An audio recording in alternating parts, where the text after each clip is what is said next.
following podcast is rated G for gammon. Please be aware it may contain some coarse language and is not suitable for children or gammon audiences. Ding, ding, ding. It's your favourite black people. Say true God. Seriously? Say true God. God. Always say true God. Seriously? Say true God. We're back. Say true God.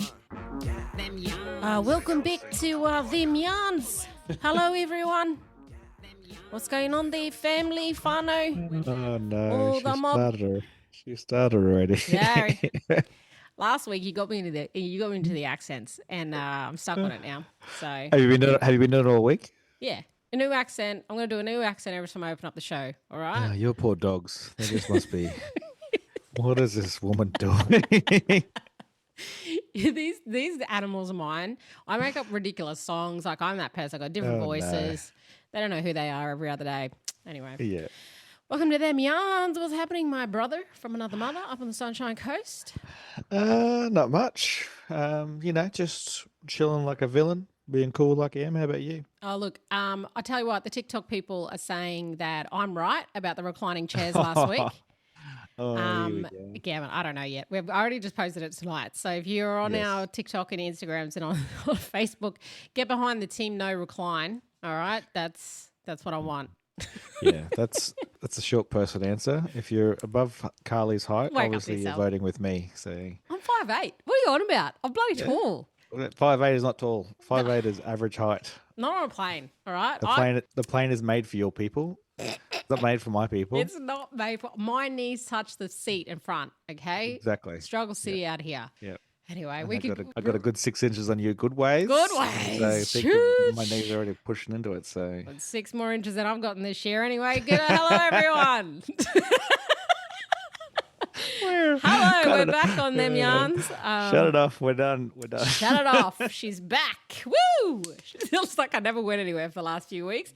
By the way, that is me with my. You know how I was going to do something while I'm doing Them Yarns. The other week it was like doing the dollhouse. Yes. Sometimes I'm just kicking back on the couch, weaving. I'm doing something. Tonight I've got 2 drumsticks, pens. Oh, is that what they are? I thought they were sewing needles. No, they're literal pens in the shape of drumsticks. Oh, so if you hear this, that's me. Yeah. Just I'm going to put those down. Anyway, no one wants to hear that. No one wants to hear you gammon drumstick pens. Oh my God, my ADHD is popping off today, guys.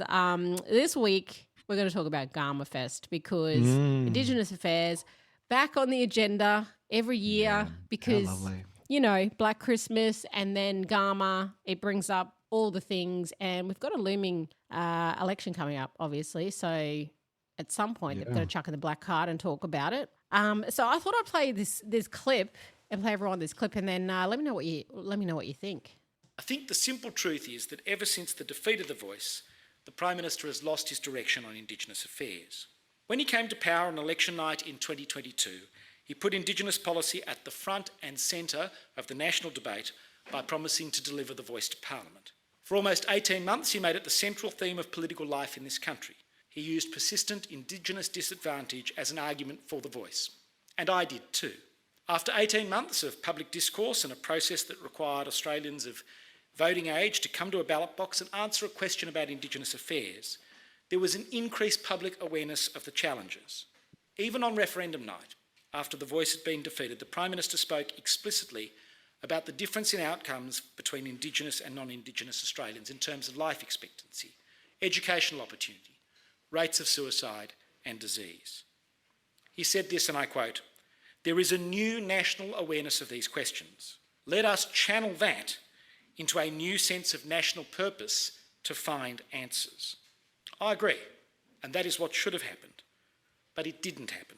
Since October 2023, the Australian Government's policy on Indigenous affairs has been adrift. It has lacked a clear direction and sense of purpose. We all know where the Prime Minister stood on the Voice, and I stood there too. But since the defeat of the Voice, he hasn't got off the mat. Well, it's time to get off the mat. What do you think? What are we thinking? Yeah. That was opposition leader, by the way, of Indigenous affairs. Yep, Julian Lisa. And what do we think? That's a speech at Garma around, I guess, the inaction from Labor and our Prime Minister since The Voice. Thoughts, Aaron Agus? Yeah, I think he's right in that there was a massive focus on blackfellas obviously at the start, and then we became a political football when they realised there was votes in chasing the no, and then now we're where we are. What do we do with blackfellas politically? Do we push the thing? Do we fight against what the opposition's trying to do? But yeah, I think it's valid what he said around going from full tilt to not much. And I don't know I doubt that's to protect us. Yeah. I see Albo didn't go to Garma Fest this year, and he made a promise a couple of years ago. I'll come to every single Garma Fest. I thought, maybe don't make that promise. Yeah. But this year he's pulled out. So listening to that clip, I was like, you know what? Yeah, I've got to agree. There was that big push in the lead up to The Voice, then the no vote, and then the scramble to be like, all right, what are we going to do? And this week as well, we're seeing Noel Pearson come out, who was one of the big spokespeople for The Voice at the time. And I don't know if you remember, but Noel Pearson said, if the no vote wins and if The Voice doesn't get up, I'm going to retire. Do you remember that? No. Yeah. And he's not retired. He did a speech at Garma. He's now talking about, wanting to abolish Aboriginal departments and things like that, basically to do the model of the Cape York Institute. So we're slowly seeing the resurgence of some of these spokespeople, I guess, from The Voice. So what do we think? Are we thinking, since The Voice, obviously no one knows what to do with mob? What's the go? Where's the step forward? Yeah, I think it's going to be a huge issue until after the election. I think there's going to be, so we've got the Victorian elections coming up, so they're going to see how Pauline and your auntie goes Mum. in that one. And I think if it goes similar to the South Australian election, which didn't go very well for them, then it might be back on the agenda. But I think it's more about how's the race card playing, getting votes, and if it's getting votes by them fighting against bringing light to it with the way Pauline and that are talking about it, then I think they'll avoid it until after the election, just to not have to lose votes to the racist pricks that support Pauline and the rest of those mob. Yeah, I think that's where I think that they're sitting at the moment. They're just sort of sitting there waiting to see how many votes being racist gets you. Because if being racist gets you them more votes, then they won't bring it up because they want to encourage give them any sort of material to work with. Is how I think it looks politically. And I Googled why he didn't go, because I was like, he did promise last year he was going to go every year. He said he had leave planned that he hadn't had leave all year. So he's on leave this week, but he is attending another different festival in Northern Territory next week. Okay. So I don't know what. Why wouldn't you just take a holiday and go to Garma? No. Yeah. Yeah, that's what I was like. Why didn't he go? Because he said last year that he said, I hadn't had a day off all year and I'd already had this leave planned, but I'm going to a different festival next week. Okay. At what point do his advisors go, yeah, but remember you promised you were never going to take Garma off? Maybe can you take the week after that or the week before that? Like, where's his team? Where's the team at, man? Letting you down, Bruss. And then I know like the Labor Party came together the other week in their kind of annual get-together and looking at maybe rolling back their thoughts on the Uluru Statement of the Heart, which is like super interesting. It's like there's no kind of contrast at the moment. It's either like you say nothing about blackfellas and you do nothing, or we're going all in and we're abolishing this and that and get rid of everything black. There is no like a middle ground. There is no spotlight plan, any type of movement anymore. I don't know. And I actually don't want to hear from the people that got the voice up, the idea of the voice. I don't want to hear from you because we haven't heard from you in like 3 years. So now you don't get to just do a resurgence and go, yeah, but you can't backpedal on the Uluru Statement. But what are you doing? You are the ones that were pushing this Uluru Statement of the Heart. So how come you didn't keep pushing it when you got the no vote? Do you know what I mean? It's been 3 years. There's been no movement. And now Labor and everyone else are like, maybe we should rethink ourselves. And then you come out and go, no, you're appearing at Garma Fest, you're saying this and that. Like what, besides trying to flog that dead horse that is the voice. What's the next step? Yeah, exactly right. I don't agree with removing the whatever the statement is, but I think that's why the reason why they would do it is because that gives Pauline and your mate Barnaby easy wins because they don't have to talk about policy. They'll just talk about us. Like, oh, they're trying to do this again. They're trying to sneak the voice in. They're trying to do a treaty. So I think that's more about a political move from them to say, take everything off the table so then they actually have to talk about something that's going to make a difference. So for blackfellas, it looks like, and, like you said, where have they been for the last 3 years talking, they're worried about it now. Like we've been doing all the work, we've been doing all the work on the ground since that happened, regardless of what happened with the vote. So for me, it's just around, they're just playing it safe. They're like, no, we're not going to do this. We're going to go this way and hope they can hold the ship. I think this whole One Nation thing is a lot of internet trolling and, confusing people and people getting caught in their echo chamber. But the reality is that they can't form a government. They can't get enough people to do it. So I don't know why Labor's scared. Yeah. None of the polling says that they can win. So I don't know what they're scared for. I think there's a lot of people in society right now who are scared of One Nation getting up. Is like to the point of, and speaking of One Nation this week, your mum banned the ABC and the Guardian from coming in. Exactly. Predictable. Yeah. Like I said, and they're just following Trump's playbook. Like, oh, the media's fake media, blah blah blah. And so they're doing a whole bunch of things, just copying the Trump playbook. But the issue they have in Australia is that we have compulsory voting. So Trump won with like 30% of Americans voting. Like, that's how he wins. Like she's not going to get that. And he's also running for a major party.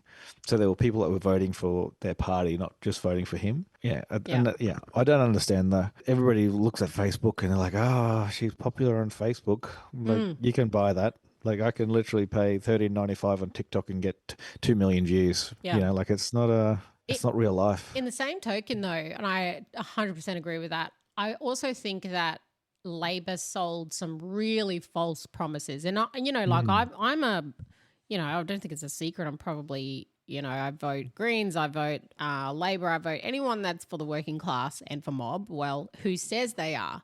Yeah. But I feel like, and that was my my skepticism when The Voice happened, that, there was a looming election and that they said, if people vote for us, we're going to get The Voice up. And it was this, for me personally, it was like, why should I trust the oppressor now? Like that's how I viewed it. It was like, oh, so all of a sudden you're willing to give mob this thing here and you're promising this only like if you get the votes. And then they got the votes. Yeah, they went through with it, but it was never set up in a way that was going to succeed. I felt like it was we're just going to roll this out and just say what we said we were going to do and then just move on. And it felt like a really big false promise for mob.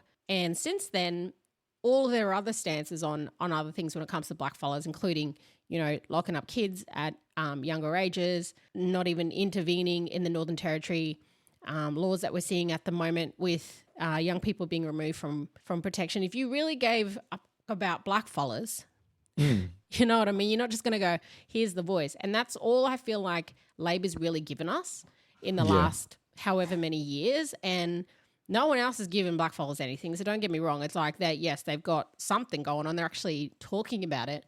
But now that is like done, there is no kind of push. And that I think is part of what a lot of people at Garma were saying, including some of the Yolngu leaders up there saying, we've heard talk, false promises for years and years and years. Like, what is the next step? And no one has the backbone to do it, not even Labor.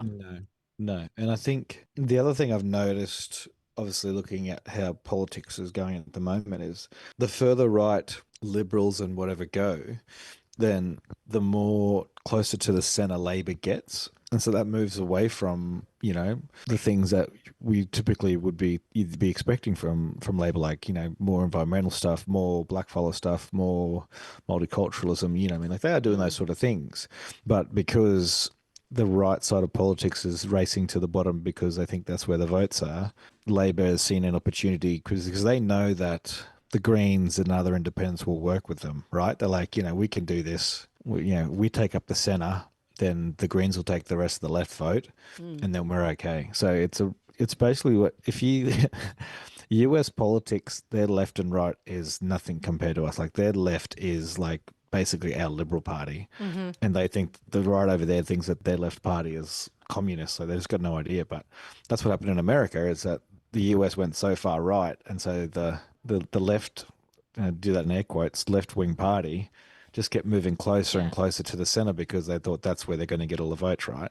And I think that's where Labor's going. And it's a shame because there's been a lot of great things historically that have come out of the Labor Party. But unfortunately, as they get closer to the centre, it's not going to be the party for blackfellas like it used to be until they get a bit of a wake-up call, get a bit of a shake.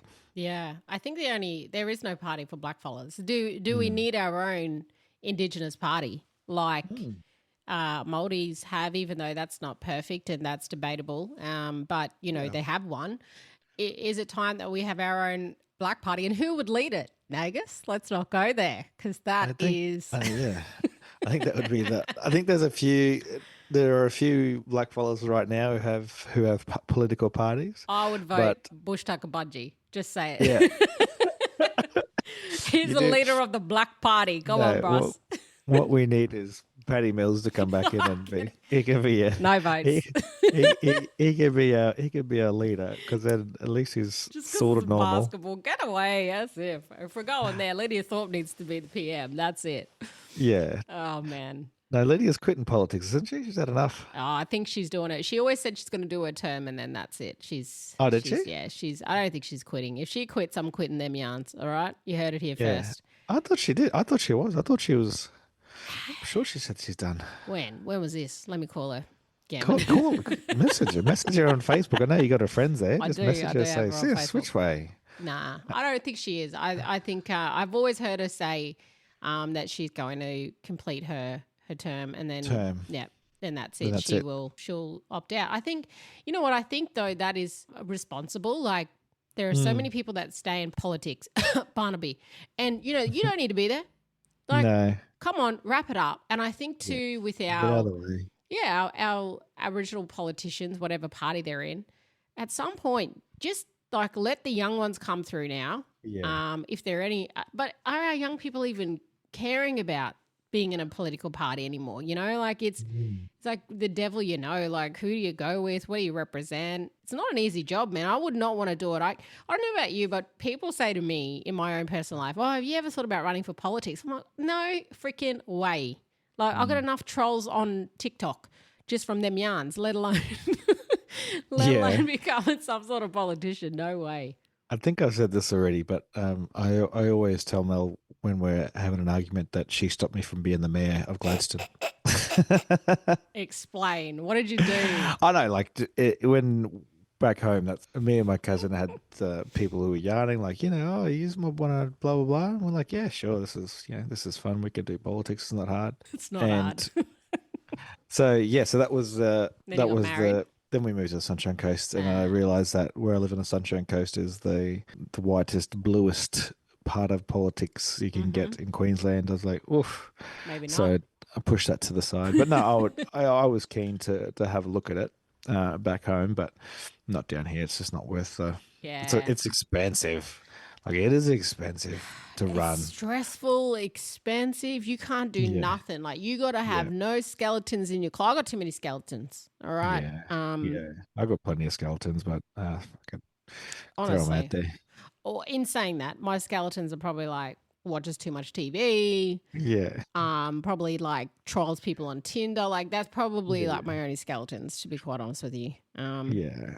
And that would be an interesting, how many single women are there in politics? You know what I mean? Is that a thing? Like that's I don't know how many there actually are in Australian politics as I think through the list.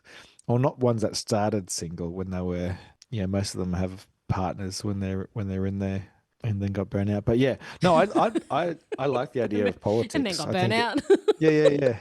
But it is a hard job, like you said. I couldn't do it, man. There's no way. You got to answer all the emails. You got to answer to the people.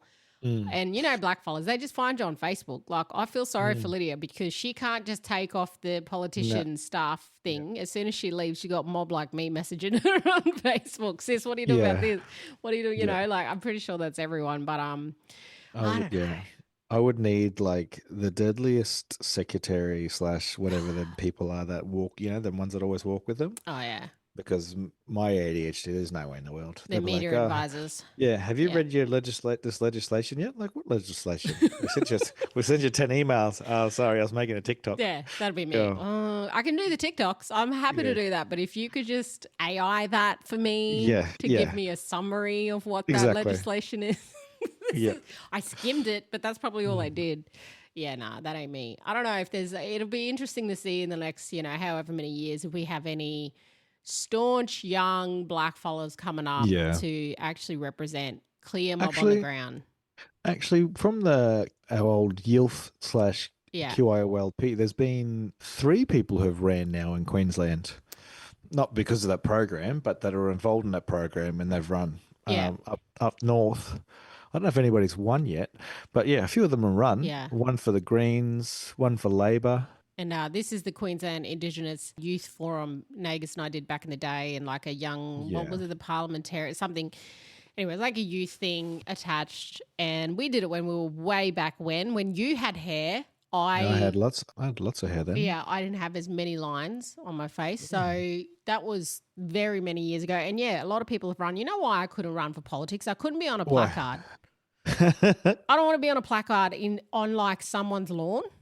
Do you know what I mean? And you know what gets me is the dedicated people that sit out for wave the parties. Things around. On the street, and they wave like someone's placard around, and like have a team of people that believe in them so much that they will get out on a Saturday. Yeah, Sunday, get up 6 o'clock in the morning. They got their red shirt on, and sometimes they're just by themselves, and they're doing it for somebody. And I'm like, I can't even get someone to turn up for my barbecue. You can get people to turn up and wave your placard at the front of a Macca's in Gordonvale in Cairns. Yeah. And that's someone's dedication to, like, they really believe in people, power, and changing. And I'm like, do you really think that's making a difference? Because when I drive past you with my McMuffin in the bag, I'm not thinking about anything else. Like, I've got and I'm like, yeah, good on you. You know what? Like, I don't know. Even the people with the abortion signs, like they'll stand out the front or wherever, Yeah, I've never seen one.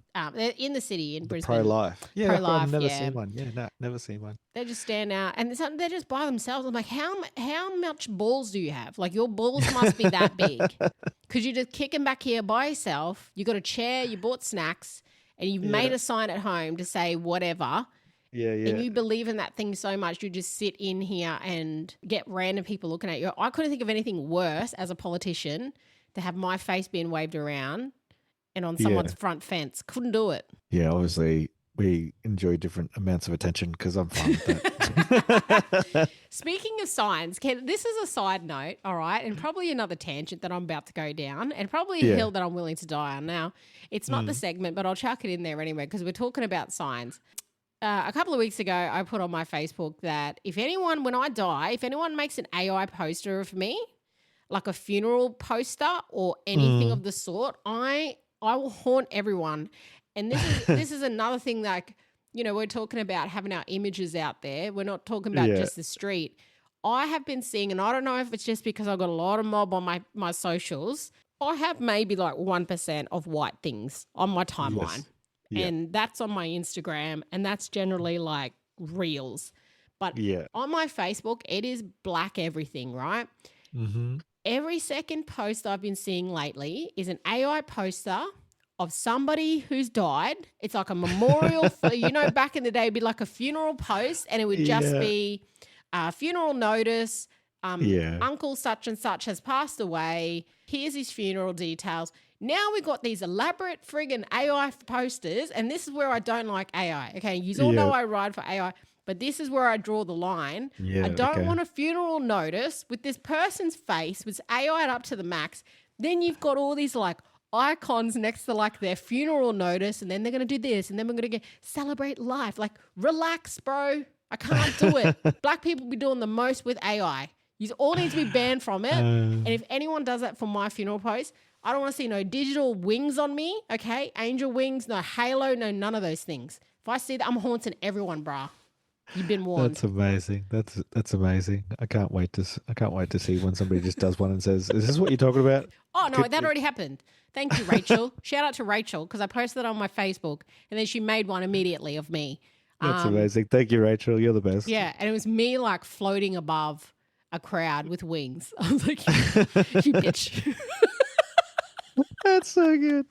I don't know what it is, and it seems to be a lot of community mob too, bless. Mob from communities, they get put in like angel wings in the background of someone. I mean, well, bless them. They've got no poster making companies out there, so they've got to But do now something. it started with Canva, all right? And it was like, oh, Yeah. Canva's got a lot to answer for. And now it's AI has a lot to answer for. You know damn well that Arnie was not an angel. She don't deserve them wings. Okay, I don't know why we're doing it, but if you do that to me, Nagus, all right, if my poster at some point is floating around social media, don't do it. I'm gonna say, hey, James Henry, give me the image you want. Hey, James Henry, pick the worst photo of Carly you know. Put angel wings and a halo on her. Could you imagine? Yeah. James Henry, go through all of Carly's posts and podcasts talking about the thing that she didn't want for this and add it all there, please. Thank you. That's going to happen to me. I just know it. And then someone's going to make some dumb like video transition of me talking about something dumb. Like, I just know it. Do you think about what your final funeral on the coffin photo is going to be? Like, we've really gone down a tangent here. I'm really sorry, people, but we're here now, okay? And I haven't thought about what my coffin picture has been. That's probably a lot more detail than I've ever thought about anything in my life, to be honest. We need to pause this conversation real quick because we've got a naughty little staffy here in the background, everyone. You would not believe what she's pulled out of the cupboard. One of my Invasion Day signs. What? How'd she? The Captain Cook one that's iconic at the Brisbane Invasion Day marches. I don't think so. It was in the cupboard. She's pulled it out. Mission dogs, right? Anyway, back to talking about funeral photos.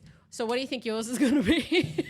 No, I said I haven't thought about. You haven't thought about it? You didn't think about these any things. detail. I thought about some of those things, but I haven't gone into that much detail. I'll be honest. I'm not really a detail. I'm not like you. I don't really think about details. I think about I wonder where I'm going to be, or who's going to show up, or something. But I'm not Who's going to show up? Well, you've already got my list. We've talked about this, my band list. Yep. Happy to do that. At this stage, like AI is probably going to speak at my funeral and be like, "Listen, it's James Henry, everyone." James Henry. I'll just get your phone and be like, "All right, James Henry, give the prepared speech." James Henry's doing my eulogy. Shit. Yeah. I can see that happening. And you know what? I couldn't think of anyone better to do it. Yeah. It was up to my family. Well, no one knows you better than James Henry. at this point, actually, no. I'm going to you know what I'm going to do? I'm going to say to James Henry, make me a political poster of me if I'm running for politics. We'll post that on social so everyone can see. Let's do it. Let's do one of you too, because I want to see yours. Yours is going to look like Obama. Yeah, I do. I will. Yours will look like awesome. Mine will look like a funeral picture. Yeah. Now that you've talked about it, James Henry's heard you, and that's exactly what's going to happen. James Henry. Anyway, that's Garma Fest for this episode. I don't know, brother. We'll see what's going to happen in the future when it comes to our black politics. I still think The Voice and all the Voice people that made a very nice little profit off The Voice and their campaigning owe all of us an apology for what we've had to deal with the last few years. That's just me personally. Yeah, agree. Deadly. Culture killers. Deadly. Stop it. Deadly. Culture killers. It's a deadly. Deadly. Stop it. Deadly. Culture killers. Culture killer. Deadly. Culture killer. Stop it. Deadly. Culture killers. I'm not trying to kill our So this is maybe a hill as well, but the culture killer I'm going to talk to is not really a culture killer, but more of a culture creator. My boy, my goat, LeBron James, has changed NBA teams Again. He's gone from Lakers. He's at the Lakers for 8 years, and he said, "You know what? I'm tired of these fake Hollywood people. I'm going to where the real people are, the city of brotherly love, Philadelphia." So he's going to be a Philadelphia 76er, and I'm looking forward to my new my birthday presents, which will be a new LeBron jersey from my. How many jerseys got now? I've had at least one from every team, but two for most of them. God. So yeah, I like to support the team. Yeah, get my jersey, and also it really annoys people that when they see me in a LeBron jersey for some reason, it's a really good way to stir some people up. So the argument is in certain circles, whether you love him or hate him, is LeBron a culture killer by changing teams? To be fair, he has been playing for 21 years. That's a long time to be in any job, Yeah. at any place. But is it about player empowerment, or is it are we still following the rules of stick with your team and blah blah blah blah in that space? So for me, obviously, I'm a LeBron fan. I've followed him from Cleveland to Miami, back to Cleveland to the Lakers, and now to Detroit. To Philadelphia. So I obviously love what he's doing, but Yeah. I can see how some people might think that they would just prefer he didn't chop and change. But yeah, the topic of the day, obviously, from that is, when is it time to move on? He was Yeah. he was in LA for 8 years. They were getting younger people in, and he's like, you know what? I've had enough of this place. He's out. Been here, been here for 8 years. I'm ready to retire, and I want to play for one more team that's got a chance to win. Why didn't he go the Knicks? Can't Because the afford Knicks him. just won. They capped out. Yeah, no, that was good. If they hadn't have won this year, that's where he was going to go, because he wants to play. He wanted to be in New York. He's going to live in New York. He's not even going to live in Philadelphia. He's going to live in New York and fly a helicopter every day to Philadelphia. It's not far, is it? Philly from New York? Yeah, it's like a 40-minute helicopter ride. But for LeBron, it's nothing. Yeah, Just another trip. It's not the subway, but I mean... Yeah. He's not worried about traffic. Can you imagine LeBron taking the subway to work every day to go to the game? Rats and... Even just driving, the people would be like, oh, we know which way he's going for work today. Imagine. They literally just stand outside in them streets trying to take a photo in the car. Because he likes to drive. So they think, oh, I'm going to get a photo of him. Where's he going? Yeah, so does he just he's got a helipad, obviously. He's just like in and out. Well, they haven't bought the place yet, but they're buying a place. I love the fact that you know all of this, by the way. Yeah. You're such a stalker, bro. That's my, what is it? My hyperfixation Is LeBron, fair. For 21 years. You with LeBron is like me with Kanye. And like those two have the same type of energy. Well, also reaction from people when you say that you're either a LeBron fan or you're a Kanye fan. It irritates people's souls so much. Yeah, definitely.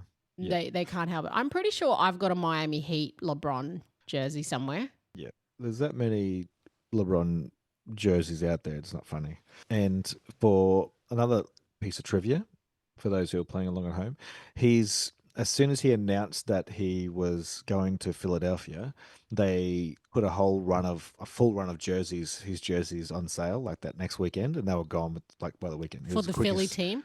Yeah. Damn. It was the quickest jersey sales ever in sporting history. I believe it, because you want it. Like, you want the jersey with the name. I got the first one. Yep. I got the first one because he said it's his last team. So he is moving on. Apparently, he's finally going to retire. So oh my God, what are you going to do? What are you going to do when he retires? I'm not sure. I've been thinking about it for a long time.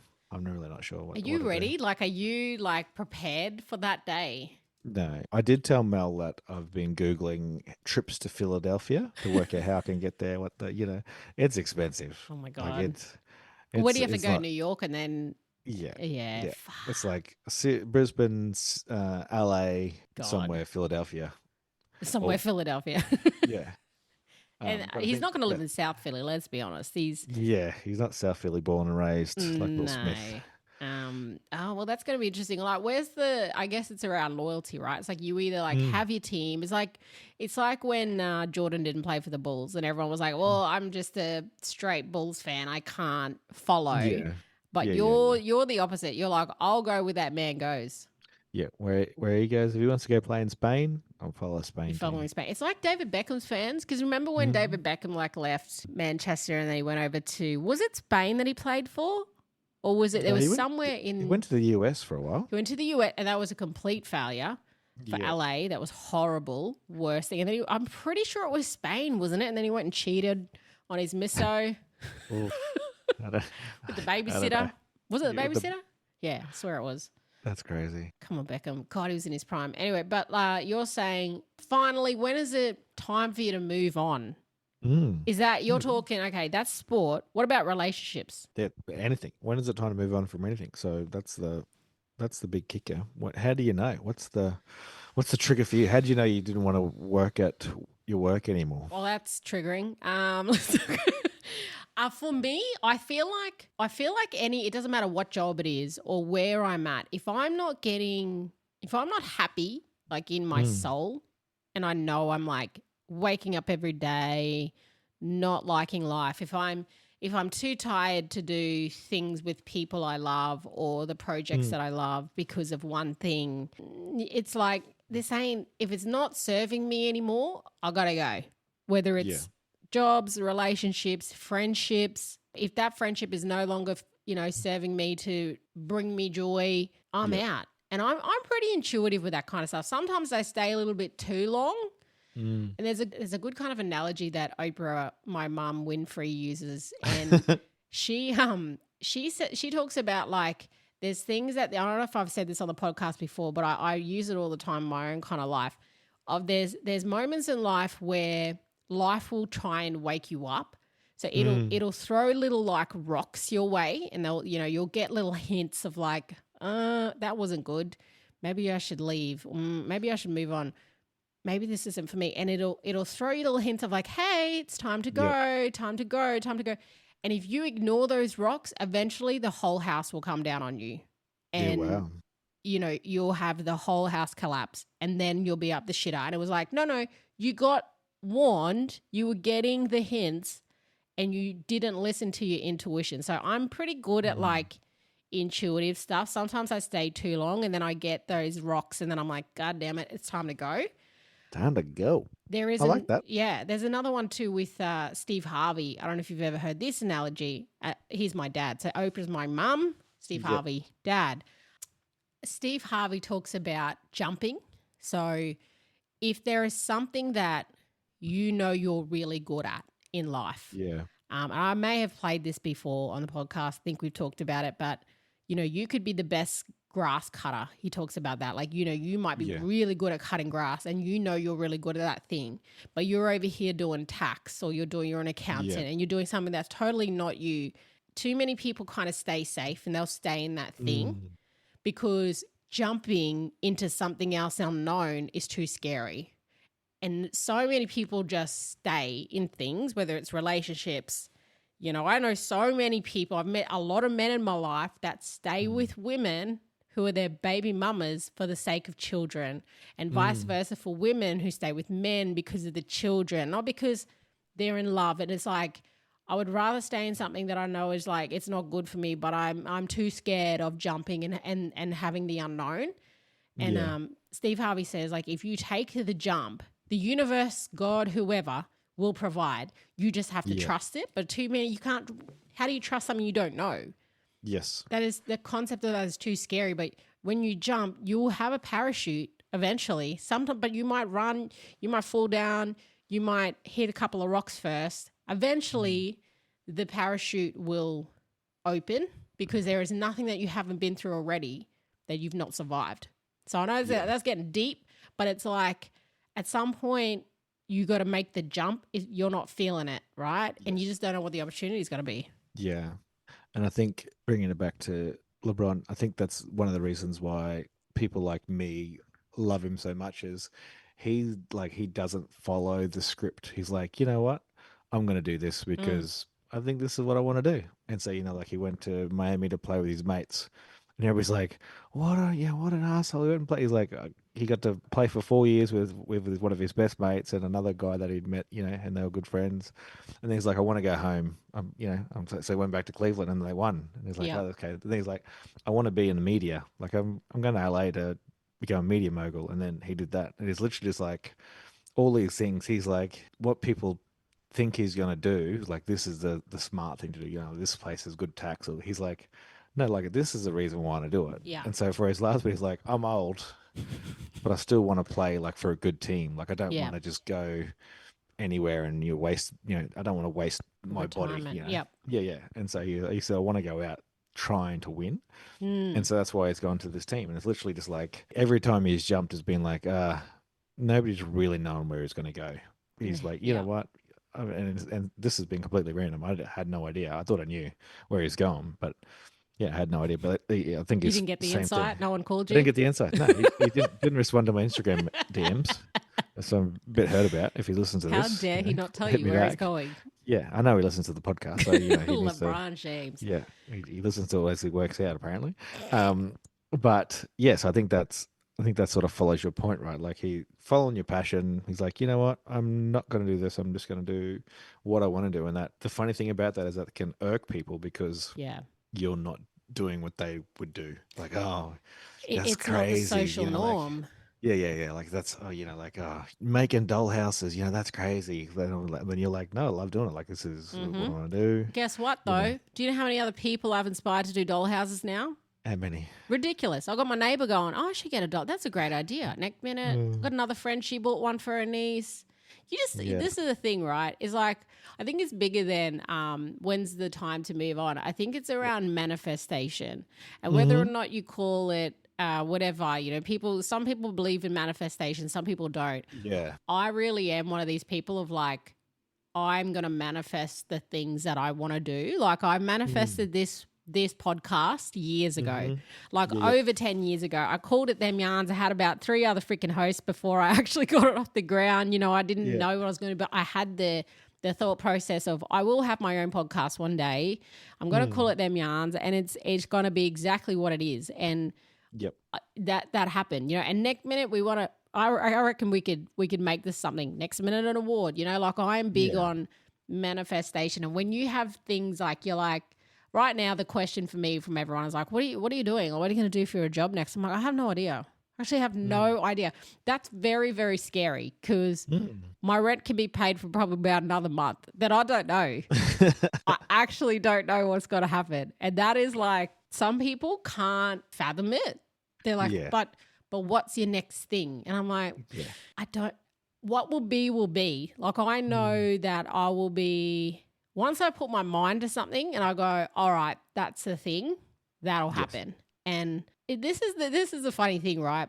I quit my job the other week, as everyone knows.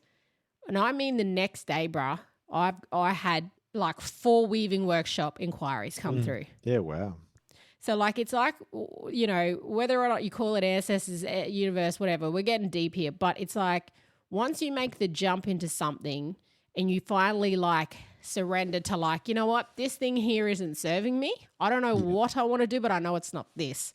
It's not that, And listening to your intuition, chasing the things you want to do, which is whatever happiness looks like for you, whether that's money, peace, whatever. For me, it's like no stress and doing something I actually want to do. It's like the universe will provide however much you need. I'm not looking to be greedy and get a huge amounts of abundance, but I'll give you an example. Did my tax, started this week. Oh, yep, you're getting a couple of grand back. Not very much, better than a fine and better than nothing. So I'm like, I got a bill. See, I'm like, awesome, I got something back. The same day, the washing machine died. So I'm like, okay, well, that pays for that. Do you know what I mean? Yeah. I could be like, sake, my friggin' washing machine's died and what I just got my tax, but it's like, no, you got that just enough to do what you need to do. I think people just are so used to going with what's safe, what's there, and we don't take the risks. No, not too many people take risks in life. Yeah, that's why they don't have national award-winning podcasts. That's what I'm saying. That's why they don't have this microphone. See this? Yeah. See, it's got this. This is why they don't have 60 million LeBron jerseys. Okay, you just Gotta need manifest it. You got to manifest it. So, so I'm manifesting a trip to Philly. Me and trip you to Philadelphia. I'll come. Yep. Yeah, I'm down. So we just got to wait for Trump to not be president anymore, which is Why is that? Because you just don't want to be in the same country as him, or Yeah, no, Mel won't let me go while he's president. She doesn't want me to get shot by ICE or somebody. So fair. Fair. Yeah. In saying that, to be honest with you, they've got cuts at the airport, so there's hardly anyone there to check passports right now. So now's the time. Now's the time to get in. Yeah. If you want to go in. Yeah. Yeah, I am worried about my social media getting me banned as well. They didn't even check my phone. I thought the same. I thought, Oh, really? They yep, straight through. Straight through. Well, not straight through. I did get pulled up. And my thing is, God damn it, I look Latina. I'm not going to get in the gate. They're going to deport me back to Mexico. With all due respect, I'd love to go there. But no, just where are you staying? What are you doing here? How long are you going to be here? All right, have a good day. Bye. I was like, yep. Deadly. So I reckon you'd be right. Me, you, Philly, we're going to go NBA. It's going to be them versus the Knicks, Madison Square Garden next year. Yeah. Yep. You heard it here first on them yarns. Yep. We'll watch the game in New York, go to game in Philly. It'd be good. We're going to get sponsored. This is the manifestation, everyone. We're going to do the podcast over there. We're going to do the podcast from Madison Square Garden. Probably not in there because we won't be able to afford tickets, but No. we'll be at least at a watch party. And we will interview somebody who knows somebody that knows somebody that knows LeBron. What would you do if, like, this went viral, okay? And it was like, get Nagus to meet LeBron before he retires. And that was like the petition. And we made it happen. The listeners of them yarns made it. If you came face to face with LeBron, how do you think that interaction would go? You should see his face, everyone. I don't know. What would you say? What would you do? I don't really do famous people. Like I don't, you don't jizz really out on it. You mean? Yeah, like I'm like, just try to be like normal, I guess. Like, hey, I don't g'day. think you'd be normal. It's LeBron James. I'm like, can I get a photo, please, sir? It's just so Gavin, bruh.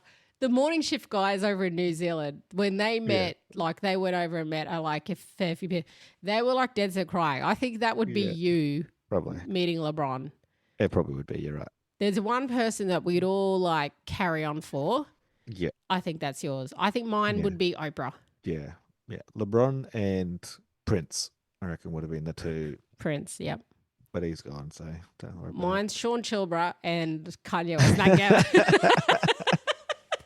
Shout out Sean Chilbra. He's old. Oh man. All right. Well, let's make it happen. I say let's make it happen. Yep. Aaron is going to meet LeBron before he retires. Yeah, we'll start the petition when we work out when we can actually afford to go. The manifestation has started. You heard it here first. And Put it out there. We're going to do it. Well, let's go. Sounds good, Bruss. We'll catch you next week, everybody. Thanks, everybody. Yo. Yo. Say true.